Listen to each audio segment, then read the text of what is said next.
मुसलमानों से ग़ज़वा हिंद की बात करें, सुनो बेशर्मो, सुनो बेशर्मो जो हमारी वफादारियों पर शक करते हैं। बल्कि रुकने साबिक़ा रुकने पार्लिमान जनाब शफीक़ुर रहमान बर्क़ को भी उनको ख़िराज अक़ीदत पेश करता हूँ कि हज़रत बड़े बेलौस खिदमत गुजार थे, बेबाक MP थे बर्क़ साहब। मेरी अल्लाह से दुआ है कि अल्लाह सुब्हानहू तआला उनकी मग़फ़रत फरमाए। शफीक़ुर रहमान बर्क़ साहब रहमतुल्लाह अलैह सालार मिल्लत के साथी थे और मैंने उनको कई मरतबा पार्लियामेंट में देखा कि बेबाक तरीक़े से मिल्लत मज़लूमा की तर्जुमानी करते थे। और हमने एक मरतबा उनके पोते को भी टिकट दिया था असम्बली के इलेक्शन में, तो बर्क़ साहब के साथ कई जलसों को मुझे मुखातिब करने का मौका मिला। यकीनन बर्क़ साहब की कमी ना सिर्फ संभल की आवाम को महसूस होगी बल्कि हर उस शख्स को महसूस होगी जो पार्लियामेंट में अपनी बेबाक आवाज़ को सुनता था। मेरी अल्लाह से दुआ है कि अल्लाह शफीक़ुर रहमान बर्क़ साहब की मग़फ़रत फरमाए।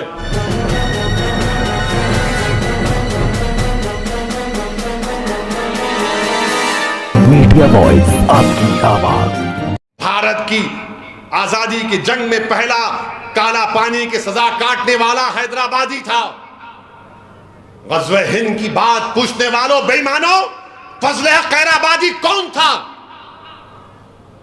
जिसने अंग्रेजों से सौदा नहीं किया? ग़ज़वा हिंद की बात करने वाले पूछो, बताओ उनको, माल्टा की जेल में तुम थे, तुम्हारा बाप था? मौलाना महमूद हसन हुसैन अहमद मदनी थे वहां पर। सर्दी में खुले मैदान में रख दिया गया कई महीने उनको। जौहर बरादरान कौन थे? एक का तो इंतकाल मुल्क से बाहर हो गया, अल्लाह ने उनको उनके जिस्म को इजाजत दी तदफीन करने की बैतुल मुक़द्दस में। ग़ज़वा हिंद की बात हमसे करते हो? शर्म करो बेईमानों, तुम इतनी नफरत कर रहे हो मुसलमानों से, क्या तुम भूल गए ब्रिगेडियर उस्मान कौन था?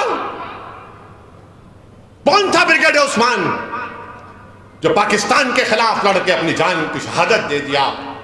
ग़ज़वा हिंद की बात हमसे करने वाला बताओ, वफ़ादार अब्दुल हमीद कौन था? किसकी मां की कोख से पैदा हुआ था? मेरे अजीज दोस्तों और बुजुर्गों, फिर एक और बात बोलते हैं कि मुसलमान बच्चे बहुत पैदा कर रहे। झूठ है, झूठ है। मैं इसलिए कह रहा हूं कि कभी ये लोग अगर बोले, इनसे कह देना कि मुसलमानों में जो ग्रोथ रेट है, ग्रोथ रेट मुसलमानों का गिरा है, हमारे हिंदू भाइयों का भी गिरा है। फर्टिलिटी रेट हमारे बहनों का, बेटियों का, हिंदू और मुसलमानों के फर्टिलिटी रेट में खाली 0.4% का फर्क है। ये बीजेपी RSS बोलती है, मुखालिफ मजलिस भी उनके हाथ में हाथ मिलाकर हाँ हाँ हाँ करते। भारत में मुसलमानों की आबादी 18.8% पर रुक जाएगी। कब रुकेगी? 2021 में हमारे हिंदू भाइयों की आबादी स्टेबलाइज हो जाएगी 2061 में 74.7। अब आप बताइए क्या है? और फिर इन्हों बोलते बच्चियों की शादी, अरे बच्चियों की शादी गवर्नमेंट का डेटा 18 साल में होती। और फिर ये बोलेंगे नहीं 2-3 शादी करते। मेरे भाई, गवर्नमेंट का 2006 का डेटा है। हिंदू भाई 1.7, मुसलमान 2.5, दोनों कर रहे, दोनों कर रहे। अब जो करके नहीं रखते उनको क्या बोलेंगे? समझे? नहीं समझे तुम? जो करके नहीं रखते उनको क्या बोलेंगे? उनके बारे में बात ही नहीं करते, क्योंकि उन्होंने पप्पा जी है, हम मुल्ला जी हैं। इसीलिए हम बोल रहे कि ये झूठा प्रोपेगेंडा खत्म करो बीजेपी RSS वालों, ये चलने वाला नहीं है। ये आप भारत के नौजवानों को, भारत के वजीर आजम ने उनको बेरोजगारी उनका मुकद्दर बनाकर रख दिए। मैं भारत की आवाम से अपील कर रहा हूं कि आप देख लो, ये सब चीजें हैं और बार बार मजलिस से और भारत के दलित और मुसलमानों से बोलना कि सेकुलरिज्म को बचा लो, ये हमारी जिम्मेदारी नहीं है, तुम्हारी है।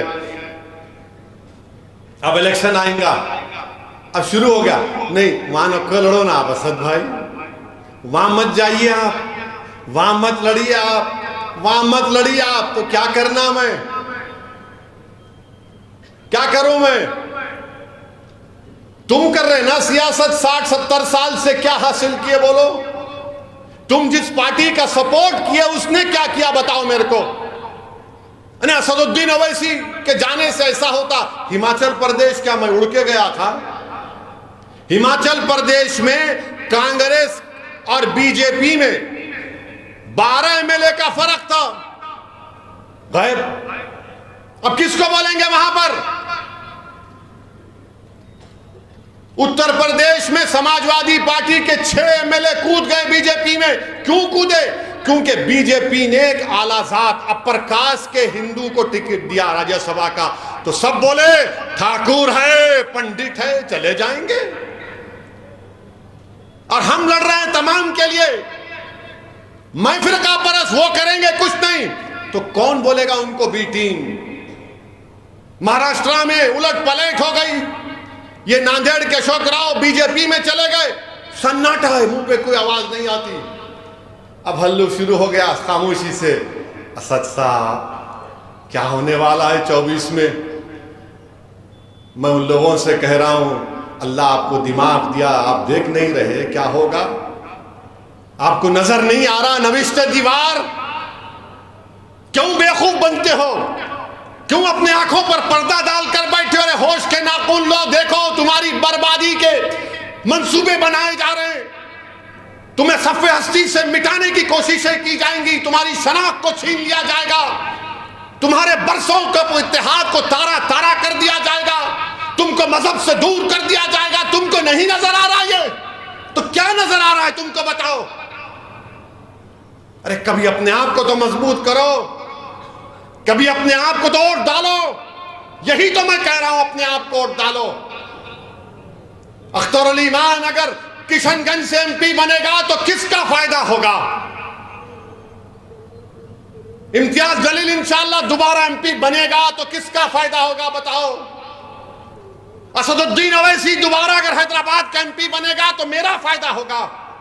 नहीं, ये गरीबों का फायदा होगा। तुम्हारे इत्तेहाद की कामयाबी होगी, तुम्हारे सियासी शऊर की कामयाबी होगी। तुम एक ताकतवर जवाब दोगे वोट के जरिए इन जालिम ताकतों को जो तुम्हें हमारी शनाख्त को मिटाना चाहते हैं। तो मेरे अजीज दोस्तों और बुजुर्गों, यही पैगाम आपको देना था आज यौम तासीस के दिन। अपनी जमात को मजबूत रखिए। और सिर्फ 50 दिन चाह रहा हूं मैं तमाम अराकीन से, मैं 50 दिन चाह रहा हूं हमारी माँ और बहनों से, आपको निकल कर वोट डालना पड़ेगा। याद रखो मेरी इज्जतदार माँ और बहनों, दलितों, मुसलमानों, गरीबों, बेरोजगार नौजवानों, तुमको वोट डालना पड़ेगा। मस्जिदें तुमसे पुकार पुकार कर कहेंगी तुम वोट डालकर कामयाब करो मजलिस को, क्योंकि यही लोग मस्जिद को आबाद रखने की बात करते हैं। जो बुलडोजर के खिलाफ आवाज उठा रहे हैं, जिनके घर बर्बाद कर दिए गए, उस मिस्मार घर में रहने वाली खवातीन और बच्चे पुकार पुकार कर कह रहे हैं कि हम नंगे सर आसमान की जिंदगी गुजारने पर मजबूर हो गए। मंजलिस को मत छोड़ो, मंजलिस को कामयाब करो। जिनको झूठे इल्जामात के तहत एनकाउंटर किया गया, उन मरूमीन के खानदान के लोग दुआ कर रहे हैं कि परवरदिगार कोई तो है जो हमारी दाद फरियाद करता है। ये बच्चे, ये नौजवान मुस्तकबिल तुमको कह रहा हूं, आओ मजलिस इत्तेहाद और मुस्लिमीन को और मजबूत करो। मुखालिफीन मजलिस से भी कह रहा हूं, छोड़ो, तुमको मैं पसंद नहीं ना तो मुझे खत्म कर दो, मगर कोई तो मुतबादिल बताओ जो तुम्हारे इत्तेहाद के दुश्मन को खत्म करना चाहते। मेरे अजीज दोस्तों और बुजुर्गों, आने वाले पार्लियामेंट इलेक्शन हमारे लिए अहम है। मजलिस इत्तेहाद और मुस्लिमीन को कामयाब करिए। सरजमीन हैदराबाद पर हमने कोई गड़बड़ फसाद होने नहीं दिया, अमन को बरकरार रखा, बावजूद इसके कि हमेशा गालियां दी जाती, हमको गंदगी बयान करते हैं, मगर हमने अमन को मजबूत किया। अमन को मजबूत रखेंगे, यकीनन बीजेपी को हराएंगे, मगर जहां पर मंजलिस लड़ेगी वहां पर मंजलिस को कामयाब करना पड़ेगा आपको। हम बीजेपी का कभी साथ दिए ना कभी देंगे इंशाअल्लाह ताला। तुम साथ दे रहे हो, तुम बीजेपी को मौका दे रहे हो, तुम्हारी पार्टी के लोग कूद कूद कर बीजेपी के गोद में जाकर बैठ रहे हो। हम नहीं जा रहे हैं। सेकुलरिज्म का नाम लेकर तुमने हमारे वोट को हासिल किया, तुमने बिहार को बीजेपी के गोद में डाल दिया, तुमने महाराष्ट्र को मोदी के झोली में डाल दिया, तुमने हिमाचल को अब बीजेपी के झोली में डाल रहे हो। हमारी वजह से मोदी वजीर आजम नहीं बन रहा, तुम सेकुलर नाम निहाद सेकुलर पार्टियों की नाहली की वजह से मोदी वजीर आजम बन रहा है। तुम मोदी को रोकना तुम्हारा काम है, हम तो खड़े हुए हैं। 2019 का CSDS का डेटा उठाकर देख लो, जात बरादरियों ने कितने वोट मोदी को दिए, मुसलमानों ने कितने दिए। मेरे अजीज दोस्तों और बुजुर्गों, मेरे मजलिस के रुफ़क़ा, मेरी आपसे गुजारिश है कि आपको और हमको मिलकर काम करना है। ये हैदराबाद की सीट ये सिर्फ मजलिस की नहीं है, ये भारत के गरीब और मजलूमों की एक आवाज़ है। ये हैदराबाद की सीट सिर्फ मजलिस की नहीं है, ये उन गरीबों और मजलूमों की एक पहचान है। ये हैदराबाद की सीट सिर्फ मजलिस की नहीं है, बल्कि भारत के उन गयूर लोगों की, उन बेबस लोगों की एक आवाज़ है जो चाहते हैं कि भारत की पार्लियामेंट में उनके जज्बात की तर्जुमानी करते रहे। ये हैदराबाद की सीट सिर्फ तुम्हारी नहीं है, भारत के उन गयूर नौजवानों की एक आवाज़ है जो ये समझती है कि हमारे ख्वाबों को पूरा करने की एक आवाज़ भारत की पार्लियामेंट में, हैदराबाद हो, औरंगाबाद हो, सीमांचल हो या देश के कोने में कहाँ पर हो, वो आवाज़ उठे। तो मेरी आप तमाम से गुजारिश है कि मंजलिस को मजबूत करिए। और मैं आखिर में जनाब संभल के रुकने साबिक़ा रुकने पार्लिमान जनाब शफीक़ुर रहमान बर्क़ को भी उनको खिराज अक़ीदत पेश करता हूँ कि हज़रत बड़े बेलौस खिदमत गुजार थे, बेबाक MP थे बर्क़ साहब। मेरी अल्लाह से दुआ है कि अल्लाह सुब्हानहू तआला उनकी मग़फ़रत फरमाए। शफीक़ुर रहमान बर्क़ साहब रहमतुल्लाह अलैह सालार मिल्लत के साथी थे और मैंने उनको कई मरतबा पार्लियामेंट में देखा कि बेबाक तरीक़े से मिल्लत मज़लूमा की तर्जुमानी करते थे। और हमने एक मरतबा उनके पोते को भी टिकट दिया था असम्बली के इलेक्शन में, तो बर्क़ साहब के साथ कई जलसों को मुझे मुखातिब करने का मौका मिला। यकीनन बर्क़ साहब की कमी ना सिर्फ संभल की आवाम को महसूस होगी, बल्कि हर उस शख्स को महसूस होगी जो पार्लियामेंट में अपनी बेबाक आवाज़ को सुनता था। मेरी अल्लाह से दुआ है कि अल्लाह शफीक़ुर रहमान बर्क़ साहब की मग़फ़रत फरमाए, उनके अफराद ख़ानदान को अल्लाह सब्र जमील अता करे। और मेरे अजीज़ दोस्तों और बुज़ुर्गों, आइए इस पैगाम को लेकर उठिए कि आने वाले पार्लियामेंट के इलेक्शन में एक होकर अपनी आवाज़ को पार्लियामेंट में भिजाएंगे, बीजेपी को रोकेंगे, तीसरी मरतबा मोदी को वज़ीर आज़म बनने से रोकेंगे। यही हमारा पैगाम और रस्म बुलंद होना चाहिए। अस्सलाम वालेकुम व रहमतुल्लाहि व बरकातहू।